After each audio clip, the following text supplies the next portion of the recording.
बिस्मिल्लाहिर्रहमानिर्रहीम अस्सलाम वालेकुम। लो जी बच्चों, आज हमारा थर्ड लेक्चर होगा। वैसे तो मैंने न्यूमेरिकल्स भी करवा दी हैं, लेकिन जो थ्योरी हम पढ़ रहे हैं चैप्टर नंबर 1 की, ये अभी इसका तीसरा लेक्चर होगा। तो शुरू करते हैं। एक तो हमने ये एग्जांपल्स मैंने आपको करवा दी थी, वो जो हमने न्यूमेरिकल किए हैं उसके साथ ही ये एग्जाम्पल हो गई हुई हैं, ये मैंने करवा दिया है। ओके, आइए अब हमने पढ़ना है यहाँ से लेंथ मेजरिंग इंस्ट्रूमेंट्स, वो इंस्ट्रूमेंट जिनसे हम लंबाई नापते हैं, लेंथ मेजर करते हैं। तो उसमें सबसे पहला मीटर रूल है। मीटर रूल पेपर में को हाथ नहीं आता, तो जस्ट मोटी मोटी एक दो चीज़ इसकी आप देख लें।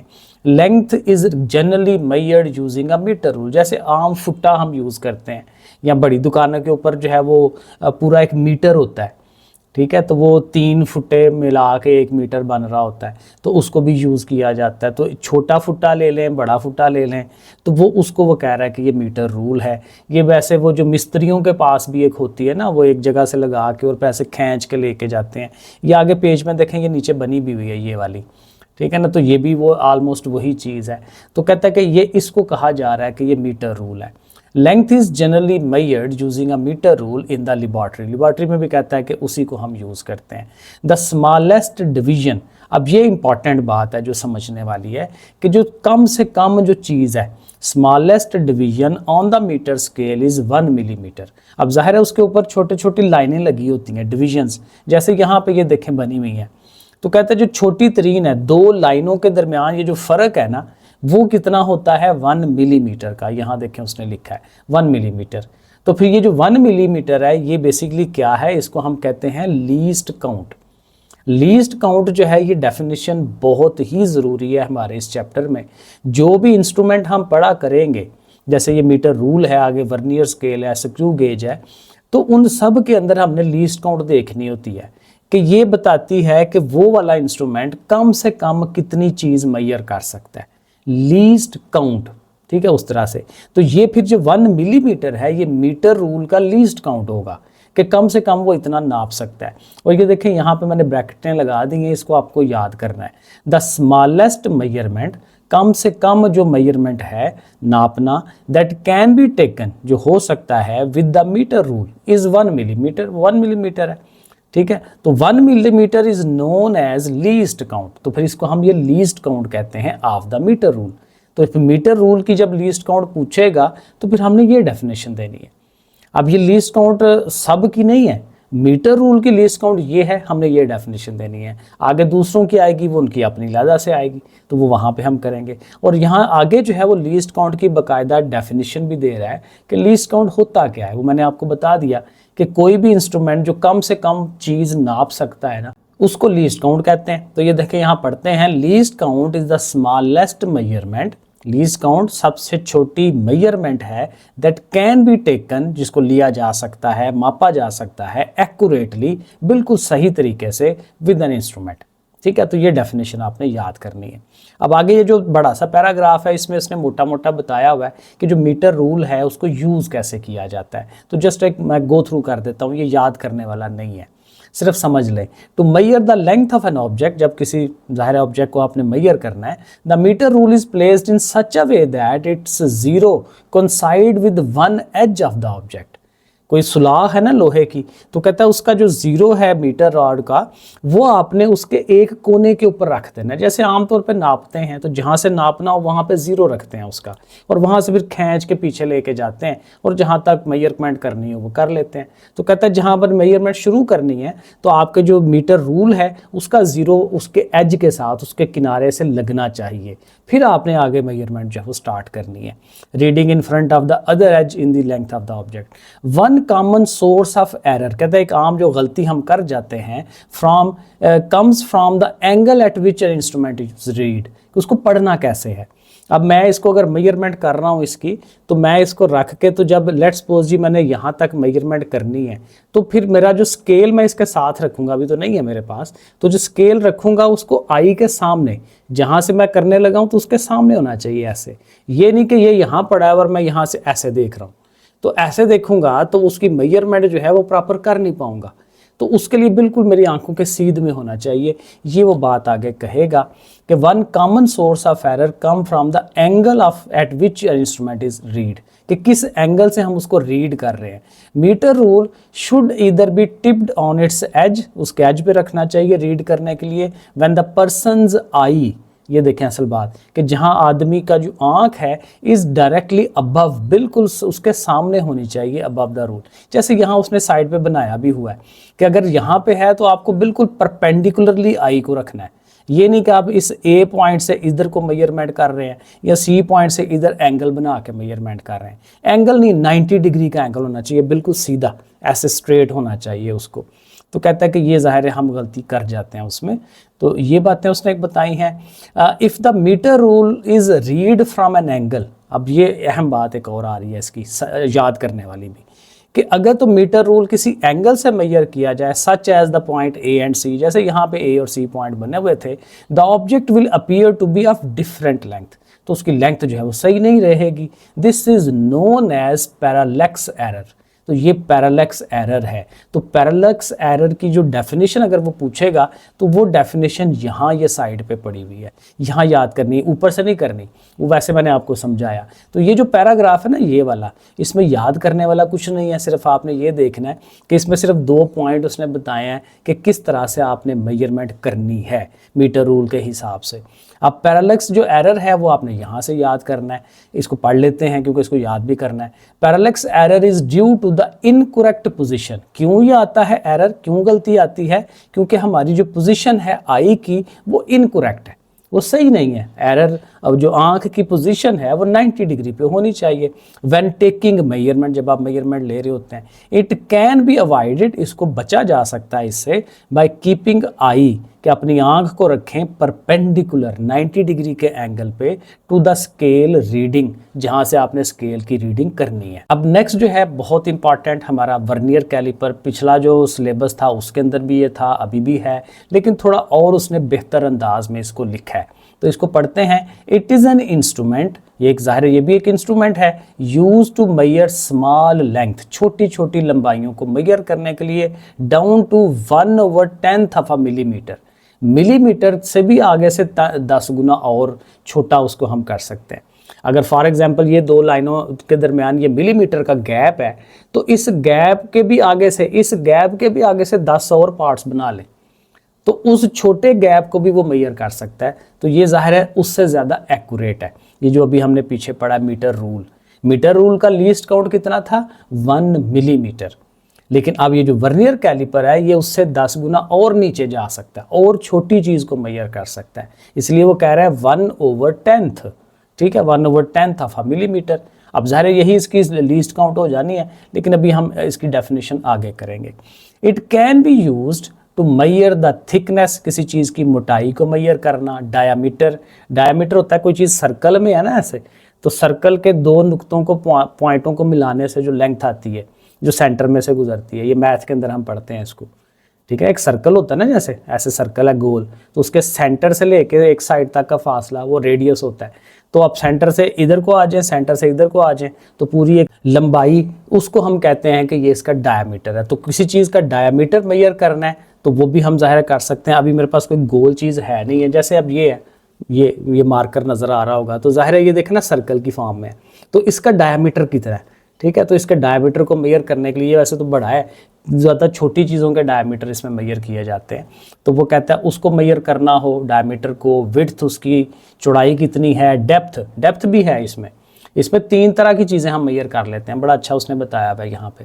तो कोई पानी की गहराई थोड़ा बहुत मेजर करनी है तो वो भी इससे हो जाती है। तो अगर तो आपने इसकी 2 नंबर की डेफिनेशन देनी है ना, तो यहाँ ऑब्जेक्ट तक याद करें, यहाँ तक ये 2-3 लाइनें आप याद करेंगे ना, तो 2 नंबर का शॉर्ट क्वेश्चन बन जाता है कि वर्नियर कैलिपर होता क्या है। अब वर्नियर कैलिपर के पार्ट्स कौन कौन से होते हैं वो अब आगे से ये ए और बी पार्ट आप बता सकते हैं। The 2 scales on it are, इसके ऊपर कहता है 2 स्केल्स बने होते हैं। पहले आप तस्वीर देख लें, क्योंकि तस्वीर देखी होगी ना तो फिर ज़्यादा क्लियर होगा। ये देखें, ये होता है वर्नियर कैलिपर, और जाहिर है कि ये हमारी लेबॉर्ट्रीज़ में मौजूद होता है। प्राइवेट स्कूलों में शायद हो शायद ना हो, गवर्नमेंट स्कूलों में जहाँ लेबॉर्ट्रीज़ होती हैं फिज़िक्स की, केमिस्ट्री की, तो वहाँ ये लाजमी हिस्सा है, ये होता है। जहाँ पे प्रैक्टिकल्स करवाए जाते हैं, पेपर्स होते हैं, वहाँ पे ये मौजूद होता है। तो बहरहाल अब देखें इसमें 2 स्केल है, एक ये वाला स्केल है जो ये काफ़ी बड़ा है, यहाँ से लेके यहाँ तक ये जा रही है चीज़, तो इसके ऊपर देखें ये स्केल बना हुआ, इसको हम कहते हैं मेन स्केल। ये मेन स्केल है। और इसके ऊपर ये देखें एक छोटा सा, ये वाली जो चीज़ है, ये वाली इसके ऊपर स्लाइड करती है, ऐसे ऐसे घूमती है, इधर को जाती है, ठीक है, इसको घुमाया जा सकता है। ये वाला फिक्स है, ये वाली चीज़ फिक्स है, और ये वाली मूवेबल है, इसको हम पीछे आगे कर सकते हैं। तो इसका नाम है वर्नियर स्केल। तो ये मेन स्केल है बड़े वाला, ये वर्नियर स्केल है। वर्नियर स्केल के ऊपर 10 छोटी छोटी लाइनें लगी हुई हैं, और ये जो मेन स्केल है ये ऑलमोस्ट मीटर रॉड की तरह है, इसके ऊपर 1 मिलीमीटर का छोटा तरीन गैप है। अब ये छोटा तरीन गैप इसका मिलीमीटर का, ये फुट्टे की तरह है, जैसे मीटर रूल ऊपर पड़ा है। लेकिन जो उसमें बेहतरी आती है, या कहते हैं कि और बेहतर वो नाप सकता है, वो इस वर्नियर स्केल की वजह से है, क्योंकि इसके ऊपर भी 10 लाइनें लगी हुई हैं। अब वो कैसे हमारी मेजर करेंगे वो भी आगे आएगा। अब ये बातें वो यहाँ उसने लिखी हुई हैं कि जी इसके 2 स्केल्स होते हैं। अब मेन स्केल वो जो बड़े वाला है, which has marking of 1 millimetre each, उसके ऊपर 1 मिलीमीटर तक का मार्किंग जो है वो बनी हुई है। अब वर्नियर स्केल वो देखें साथ लिखा भी है उसने स्लाइडिंग, कि ये स्लाइड होता है, आगे पीछे हम इसको कर सकते हैं। उसके ऊपर 9 mm एक लेंथ होती है, and it is divided into 10 equal parts. तो 10 छोटे छोटे पार्ट्स वो हमने उसके ऊपर बनाए हुए हैं, ठीक है। तो ये हो गया। अब यहाँ पे देखें इसकी लीस्ट काउंट, ये यहाँ से लेके यहाँ तक हमने वर्नियर स्केल की लीस्ट काउंट जो है वो याद करनी है। सो देखें लिखा हुआ है least count of a vernier calliper is the difference, कहता है ये फर्क होता है between 1 main scale division, main scale के ऊपर जितनी डिविजन्स आ रही हैं, and the 1 vernier scale division, और वर्नियर स्केल के ऊपर कितनी डिविजन्स हैं, उसके ऊपर कितना, एक डिवीजन कितने की है। तो वो हमने लिखना है। देखिए 1 main scale division minus 1 vernier scale division.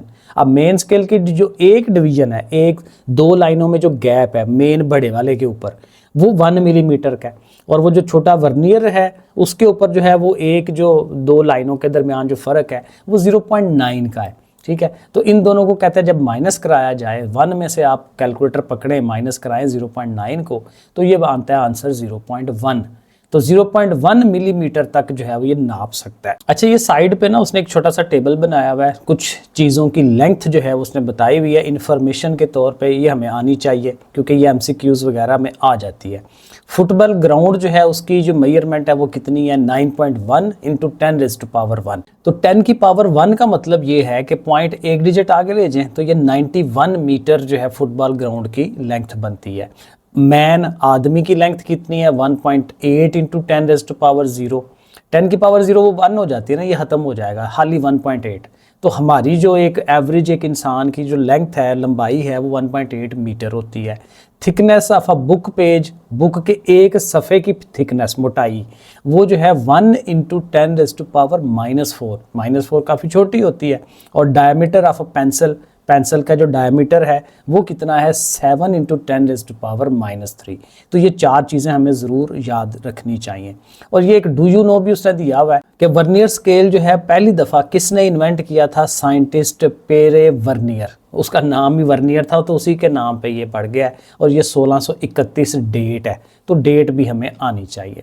तो यहाँ तक तो ये लीस्ट काउंट की डेफिनेशन प्रॉपर याद करनी है। तो लीस्ट काउंट की एक इस तरह से भी वो डेफिनेशन नीचे भी है, लेकिन सारे ये याद एक ही रखें तो ठीक है, लेकिन जस्ट पढ़ ले इसको कि क्या है इसमें। सो लिखा हुआ है usually the least count is found, आमतौर पर लीस्ट काउंट कैसे फाइंड करते हैं, by dividing the length of 1 small division on main scale. Main scale पे जो एक डिवीजन है उसको डिवाइड करना है by the total number of divisions on the vernier scale, कि वर्नियर पे जितने डिविजन्स हैं उससे उसको डिवाइड करा दें। यानी हमारा जो मेन स्केल है वो 1 मिलीमीटर है ना, उसका छोटा तरीन 1 मिलीमीटर, तो उसको, और जो हमारा वर्नियर स्केल है उस पर 10 डिविजन्स हैं, तो 1 मिलीमीटर है उसको डिवाइड करा दें 10 से। तो 1 मिलीमीटर को 10 पे डिवाइड करेंगे तो फिर वही आंसर आना है 0.1 मिलीमीटर। ये देखें उसने साइड पे यहाँ कैलकुलेट किया हुआ है, तो आंसर फिर दोबारा से वही आएगा। तो दोनों तरह से ये बनाया जा सकता है लीस्ट काउंट। और उसके जो जाहिर है बाकी चीज़ें उसने यहाँ दी हुई हैं। इसमें देखें एक टेल भी है ये वाली, और ये भी ज़रा इसके मूवमेंट की वजह से ये थोड़ी बड़ी छोटी हो सकती है। ये टेल हम यूज़ करते हैं वही बात किसी लिक्विड की गहराई को नापने के लिए, ग्लास में या किसी और चीज़ में। ज़ाहिर है ये बहुत बड़ी तो है नहीं है, तो उसकी गहराई नापने के लिए भी हम कितने मिलीमीटर है, कितने सेंटीमीटर है, वो भी हम इसकी मदद से कर सकते हैं। एक तो हम ये कर सकते हैं, दूसरा ये देखिए ये 2 तरह के जाज हैं। एक ये ए और बी, जा होता है जबड़ा, जबड़ा उसका मीनिंग उर्दू में कि मतलब यहाँ पे किसी चीज़ को रखा जा सकता है। ए बी के अंदर, इसके अंदर भी रखा जा सकता है। और ये जो सी डी है बाहर ऊपर जो बना हुआ है, ये उसके जो सींग निकले हुए हैं किस्म के, वहाँ पे भी किसी चीज़ को रखा जा सकता है। तो 3 तरह से मेजरमेंट हो जाएगी। ये जो ऊपर वाला सी डी है ना, ये इनसाइड जाज है। यानी फॉर एग्जांपल ऐसे ग्लास है ना, तो ग्लास को मैं अगर उल्टा करूं तो ये जो अंदर वाला एरिया ऐसे करके, अब वो जो ऊपर वाला सीडी है ना, तो वो सीडी ऐसे हो जाएगा, ऐसे ज़रा जोर लगा के तो ऐसे वो पक्का हो जाएगा, तो उसकी पकड़ में आ जाएगा। तो अंदरूनी डायामीटर लेना है तो इनसाइड जाज ऊपर वाले, और बैरूनी लेना है तो नीचे वाला ये जो ए बी वाला है आउटसाइड जाज, ये यूज़ होते हैं ए बी वाले। अब यही उसने नीचे लिखा हुआ है कि देर are 2 jaws A and B to measure the external diameter, बैरूनी डायमीटर किसी चीज़ का मैयर करने के लिए, जबकि जो सी डी हैं वो यूज़ होते हैं internal dimensions of that object. ठीक है, वो इंटरनल के लिए। अ नैरो स्ट्रिप, वही बात है, एक पतली स्ट्रिप जो है, ये वाली टेल जो बनी हुई है, वो भी उसके प्रोजेक्ट है, वो बाइंड से नीचे से निकलती है मेन स्केल के, और वो डिफरेंट उसको डेप्थ को मैयर करना है, ये सारा लिखा हुआ है। तो ये इसका आ गया। अब ये है कि इसमें मेजरमेंट करते कैसे हैं, इसका काम कैसे है। अब ये जो काम कैसे है, अब इसका मेन प्रैक्टिकल होता है जो 10th क्लास के बाद होता है, 9th के बाद नहीं होता। तो वो प्रैक्टिकल बाकायदा पेपर में आता है और आपसे करवाया जाता है कि हाँ भाई ये मेजरमेंट करके दें। तो वो यहाँ लिखी हुई है कि कैसे की जाती है, और ये भी पढ़ लेते हैं। अब यहाँ उसने ये देखें, ये पहली जो डायग्राम बनाई हुई ना 1.3, यहाँ पे देखें ये ऊपर मेन स्केल है और ये नीचे जो है ये देखें वर्नियर स्केल बनाया हुआ है। अब ज़रा थोड़ा पढ़ते हैं फिर साथ में एक्सप्लेन करता हूँ। Suppose an object is placed between the 2 jars, for example A B jars के दरमियान में हमने कोई ऑब्जेक्ट रख दिया है यहाँ पे इनके, और डेफिनेटली फिर यहाँ से हमें रीडिंग लेनी है, इस जगह से रीडिंग लेनी है कि क्या बन रही है। अब वो जो रीडिंग है वो हमने यहाँ रख दी है कि ये हमारा मेन स्केल है, ये वर्नियर है। आपने देखना है कि जो वर्नियर स्केल का 0 है वो कहाँ पे आ रहा है। अब ये ज़रा गौर से देखें तो ये इस जगह पे है, यहाँ पे करके जहाँ मैंने रेड किया। अब इससे पीछे जो है ना मेन स्केल को मैयर करें कि कितना है। मेन स्केल का 4 हो गया हुआ है, 4 से आगे कितने दर्जे हो गया हुआ है, सॉरी मैंने वो गलत लगा दिया है, ये सही नहीं है। इसका जो 0 है ना वो यहाँ पे है। अब आपको सही समझ आ रही होगी क्योंकि ये 0 और ये ऊपर से ये रेड निशान देखे ना, ये यहाँ पे है। तो इससे पीछे जो है मेन स्केल के ऊपर 4 पूरे हो गए हैं, और 4 से आगे 1 2 3 आगे पूरे हो गए हैं। तो 4.3 जो है मिलीमीटर, वो तो हमें यहीं से मिल गया ना। ठीक है, अब बाकी हमें देखना है वर्नियर स्केल के हिसाब से। अब ज़रा साथ पढ़ लेते हैं। कहते हैं जी, suppose an object is placed between the 2 जार्स, कोई चीज़ हमने दोनों जार्स में रखी। The position of the vernier scale on the main scale is shown in the figure, वो हमें सामने नज़र आ रही है। अब रीडिंग क्या है, नंबर 1 क्या करना है, read the main scale. Main scale जो बड़े वाला है उसको मैयर करें, मार्किंग्स जो उसके ऊपर निशान लगे हुए हैं just in front of the 0 of the vernier scale. Vernier का जो 0 है उससे पीछे पीछे, तो वो डेफिनेटली मैंने बताया अभी आपको कि 4 पूरा और 3 आगे से उसके दर्जे, वो मार्किंग आगे से बनती है। फिर सेकंड क्या करना है, find the vernier scale marking और division which is in line with any of the main scale marking. अब ये मोस्ट इंपॉर्टेंट बात आपने बड़े गौर से, अभी भी आप देखें तो ये जो वर्नियर के जो लाइनें हैं ना मार्किंग बनी हुई, वो मार्किंग और ऊपर वाली मार्किंग देखें वो डिफरेंट है। इसका 0 देखें यहाँ आ रहा है, उसके आगे से पॉइंट्स डिफरेंट है। अब अगर वर्नियर में चलूँ ना, 1 2 3 4 और ये 5वीं, चौथी और 5वीं लाइन को देखें तो तकरीबन ऊपर वाली लाइन के साथ कोइंसाइड कर रहे हैं।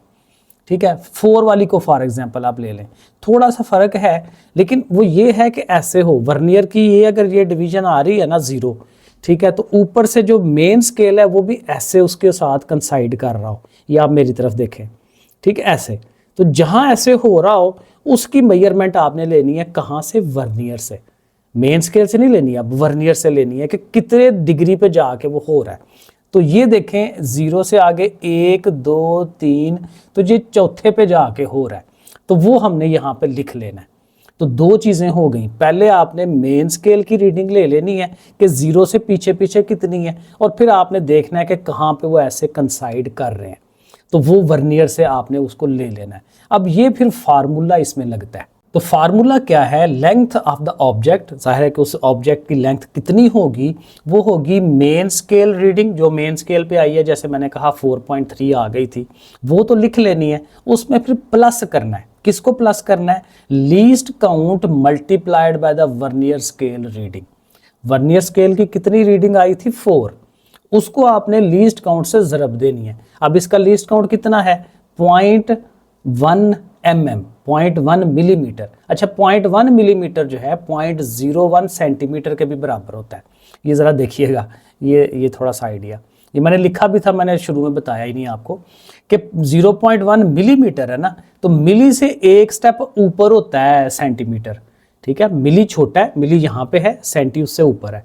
दोनों के दरमियान कितने का गैप है 10 का, ठीक है, 10 का गैप है। तो आप इसको अगर 10 से और डिवाइड करेंगे ना तो वो सेंटीमीटर हो जाता है। तो 10 पे डिवाइड करें तो ज़ाहिर है 0.01 हो जाएगा। तो 0.01 सेंटीमीटर भी हम उसको कह सकते हैं कि ये इसकी जो है वो लीस्ट काउंट है। तो यहाँ देखें उसने 0.01 लिया है, क्योंकि हम सेंटीमीटर में मेजर कर रहे हैं। 0.1 भी लेते हैं अगर मिलीमीटर में हो तो यहाँ 0.01 होगा, उसको 4 से मल्टीप्लाई करेंगे तो 0.04 आ जाएगा। अब 0.04 को 4/3 में जमा कर दें तो 4.34। देखें ना, ऐसे अगर मैं लिखने की कोशिश करूँ 4.3 और इसमें क्या ऐड हो रहा है 0.0 और 4 ऐसे, ठीक है। तो इसको प्लस करें तो यही आता है 4.34। तो ये देखें ऐसे करके मेजरमेंट जो हो जाती है। तो मेजरमेंट में क्या याद रखना है, मेन स्केल पे रीडिंग कितनी आ रही है और फिर जो वर्नियर और मेन कहाँ पे कंसाइड हो रहे हैं। जितने डिग्री, जितने नंबर्स पे कंसाइड हो उसको लीस्ट काउंट से ज़रब देनी है और मेन स्केल की रीडिंग के साथ आपने प्लस कर लेना है। तो ये इस तरह से आंसर आ जाता है। अब यहाँ तक तो ये मेजरमेंट हो गई। अब है ज़ीरो एरर, बहुत इंपॉर्टेंट कंसेप्ट है ज़ीरो एरर का, ये हमें समझना है। अब देखें असल जो समझ थी ना, अगर तो हमारे सामने वो स्केल होता ना तो फिर ज़्यादा अच्छी समझ आती। कभी मुझे मिला तो मैं इंशाल्लाह आपको दिखाऊंगा अपने स्कूल से ला के, तो वो ज़्यादा समझ आती। लेकिन अभी बहरहाल जितनी समझ आ सकती है वो हम करते हैं। अब ज़ीरो एरर ये है कि हमें ये करना है कि ये जो जाज इनके हैं ना, इनको बंद कर देना है। पूरा उसको वर्नियर को स्लाइड करके पीछे लाना है, बंद कर देना है, जाज आपस में जुड़ जाएंगे। ये जो ए और बी है ना, आपस में ऐसे जुड़ जाएंगे और पीछे वर्नियर नहीं जाएगा। उस टाइम आपने देखना है कि जो मेन स्केल का ज़ीरो है, देखें ये आ रहा है मेन स्केल का ज़ीरो, यहाँ पे मेन स्केल का ज़ीरो और वर्नियर का ज़ीरो वो बिल्कुल ऐसे होने चाहिए, जैसे मैं आगे बता रहा, कोइंसाइड होना चाहिए, परपेंडिकुलरली एक दूसरे के ऊपर होने चाहिए। अगर तो हैं ऐसे तो फिर इसका मतलब उसमें कोई एरर नहीं है, आपका इंस्ट्रूमेंट बिल्कुल सही है, वो गलत पैमाइश नहीं करेगा। अगर तो ज़ीरोज़ कंसाइड करते हैं, लेकिन जाहिर है कि टाइम के साथ साथ जो है हमारे इंस्ट्रूमेंट थोड़े से ख़राब हो जाते हैं। तो या तो वो क्या होगा, मेन स्केल का ज़ीरो इधर चला जाएगा या मेन स्केल का ज़ीरो पीछे रह जाएगा। तो ये दोनों तरह से एरर आता है, इसी को हम ज़ीरो, पॉजिटिव ज़ीरो एरर और नेगेटिव ज़ीरो एरर भी कहते हैं। अब ये उसने यहाँ नीचे जो है वो लिखा होगा, ये देखें, चेकिंग फॉर ज़ीरो एरर। अब ज़ीरो एरर चेक करना है। Following are some important points to keep in mind, के ये माइंड में रखना है। अब ये ए पॉइंट ज़रा समझना है। इफ़ ऑन जॉइनिंग द जाज ए एंड बी, ए और बी जाज को मिलाने से the zeros of the main scale and vernier scale do not exactly coincide, वही बात जो मैं कह रहा हूँ कि एग्जैक्टली कोइंसाइड ना करें with each other, then there is an error. तो फिर जाहिर है कि इसमें एरर है, गलती है इसके अंदर इन द इंस्ट्रूमेंट, और इसी को हम कहते हैं कि ये ज़ीरो एरर है। तो ये देखें यहीं पे इसकी डेफिनेशन भी आ गई कि ये जो हमारा वर्नियर कैलिपर है उसका ज़ीरो एरर की डेफिनेशन क्या है, वो ये वाली है, ठीक है, कि क्योंकि वो कोइंसाइड नहीं कर रहे, तो इंस्ट्रूमेंट में एरर है, इस एरर को ज़ीरो एरर कहते हैं। अब यहाँ देखें उसने बनाया भी हुआ है। अच्छा, अब ये दो डायग्राम्स जो है ना, ये वाली और ये वाली, ये पॉजिटिव ज़ीरो एरर और नेगेटिव ज़ीरो एरर, क्योंकि ज़ीरो एरर तो है लेकिन वो किस तरह वाला है और उसके साथ क्या डीलिंग करनी है वो उसने यहाँ इन दो डायग्राम्स में समझाया हुआ है। पहले ए वाली जो डायग्राम है इसका ज़रा यहाँ देखें, कहता है if the zero of the vernier scale is on the right side of the zero of the main scale. Vernier का ज़ीरो कहाँ पे है, राइट साइड पे। वो देखें ज़रा, यहाँ पे आए, ये है ना, ये मेन स्केल हमारा, ये वर्नियर स्केल। तो वर्नियर का जो ज़ीरो है वो देखें कि मेन के ज़ीरो से थोड़ा सा राइट साइड पे है। राइट साइड ये बनती है ना हमारी, तो राइट साइड पे थोड़ा सा आगे की तरफ है। ये देखें, हल्का सा मैं आपको निशान लगा के देता हूँ, ये देखें, ये यहाँ पे कर पे आ रहा है, ये नीचे वाला जो ज़ीरो है। तो जो मेन स्केल का ज़ीरो है वह थोड़ा सा लेफ्ट के है। तो हमने क्या याद रखना है कि वर्नियर स्केल का ज़ीरो अगर मेन स्केल के ज़ीरो से थोड़ा सा राइट साइड पे अगर आ जाए तो फिर क्या करना है, वो यहाँ पे वो बता रहा है। ये ऑन द लिखा हुआ है, on the right side of the zero of the main scale then this instrument will show slightly more than the actual length. वो असल लेंथ से थोड़ा सा ज़्यादा दिखाएगा। वो इसलिए कि वो देखें, वो जो मेन स्केल की जो रीडिंग वो ज़ीरो है वो पीछे चला गया हुआ है। तो पीछे चला गया हुआ है तो थोड़ा सा एरिया उसका आगे है, पहले से ही आगे है थोड़ा सा एरिया। तो थोड़ा सा 0.1 समथिंग जो है वो पहले से ही आगे है। तो फिर जो एक्चुअल मेजरमेंट है 4.3 आनी है, तो उसमें ये जो थोड़ा सा पहले से ही आगे है तो वो और उसमें ऐड हो जाना है। तो इसलिए जब ये मेन इसकी रीडिंग हम करेंगे किसी भी चीज़ की, इंस्ट्रूमेंट उसकी वो मेजर करेंगे तो वो ज़्यादा आएगी। और इसीलिए फिर ये जो एरर आएगा, इस एरर को उसमें से हम माइनस करा देंगे, माइनस कराएंगे ताकि वो फिर उसको कैंसल आउट कर जाए। ये देखें यहाँ पे वो लिखेगा, then in this instrument will show slightly more than the actual length, actual से वो ज़्यादा दिखाएगा। Hence these zero errors are subtracted, तो फिर एंड पे इनको माइनस कराया जाता है फ्रॉम द ऑब्जर्व्ड मेजरमेंट, जो हमने मेजरमेंट की थी। ठीक है जी। अब वो जो ज़ीरो एरर है वो कितना होगा, कैसे पता चलेगा कितना है, उसके लिए ये उस पैराग्राफ में उसने हमें समझाया हुआ है। To find the zero error, note the number of divisions of the vernier scale which is exactly in front of the division of the main scale. अब हमने फिर दोबारा वो देखना है कि कहाँ पे वो कंसाइड कर रहे हैं, वर्नियर की रीडिंग और ऊपर से मेन की रीडिंग। तो वो देखें दोबारा इस पे अगर आप आएँ इस वाले के ऊपर, तो ये देखें इधर से 1 2, मेरा हाल में ये तीसरी वाली जो है, तीसरी ये बिल्कुल सही कंसाइड कर रही है ये वाली। ठीक है, तो फिर ये 3 जो है उसका आ गया। अब ये 3 रीडिंग है, 3 ज़ीरो एरर नहीं है। उस 3 को आपने वो जो उसकी लीस्ट काउंट है उससे ज़रब दिलानी है, 0.1 mm, 0.1 मिलीमीटर, उससे 3 को ज़रब दें तो वो बन जाएगा 0.3 मिलीमीटर। तो अब ये जो 0.3 मिलीमीटर है आप इसको साइड पर रख देंगे। मेजरमेंट करेंगे किसी भी चीज़ की, ग्लास की, पेंसिल की, वट, तो जो आंसर आएगा उस आंसर में से इस 0.3 को आपने माइनस करवा लेना है। अब ये ही सारा उसने इस पैराग्राफ में लिखा हुआ है, मैंने आपको बता दिया ज़ुबानी। अब दूसरा केस ये कहता है if the zero of the vernier scale, हमेशा हमने वर्नियर के ज़ीरो से ही स्टार्ट लेना है। Zero of the vernier scale is on the left side, अब उल्टी तरफ पीछे की तरफ हो जाए वर्नियर का ज़ीरो। ये देखें, ये इस केस के अंदर यहाँ पे देखें ये वर्नियर का ज़ीरो है ना, ये वाला, तो वो देखें लेफ्ट पे है, मेन का ज़ीरो जो है वो यहाँ पे है, तो उससे थोड़ा सा पीछे है, तो लेफ्ट की तरफ ही हुआ। यही वो बात कर रहा है कि वो लेफ्ट की तरफ हो of the main scale, then instrument will show slightly less than the actual. अब जाहिर है वो एक्चुअल से थोड़ा सा लेसर शो कराएगा। तो अब क्या होगा कि जो ज़ीरो एरर हम कैलकुलेट करेंगे उसको साइड पे रख लेंगे, जो इंस्ट्रूमेंट की कैलकुलेशन हम करेंगे, जो आंसर आएगा उसमें अब इस ज़ीरो एरर को प्लस कर लेना है, क्योंकि इतना वो कम शो कर रहा था, तो ये ऐड करवाएंगे ताकि असल मेजरमेंट आए।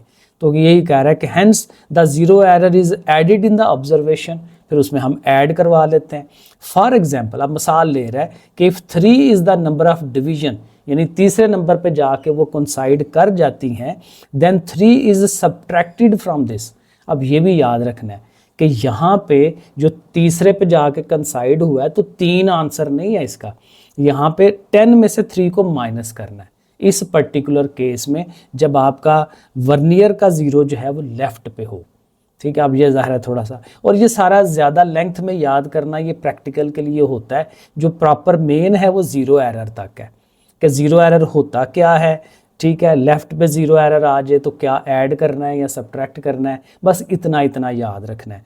ठीक है, वो एक्चुअल जो कैलकुलेशनें हैं वो प्रैक्टिकल में जाके होती हैं। तो बहरहाल जी ये हमारा ओवरऑल ये वर्नियर स्केल की बात थी। नेक्स्ट इंशाल्लाह हम ये माइक्रोमीटर स्क्रू गेज से स्टार्ट करेंगे और इससे इंशाल्लाह आगे चलेंगे। ठीक है जी बच्चों, फिर अल्लाह हाफिज़।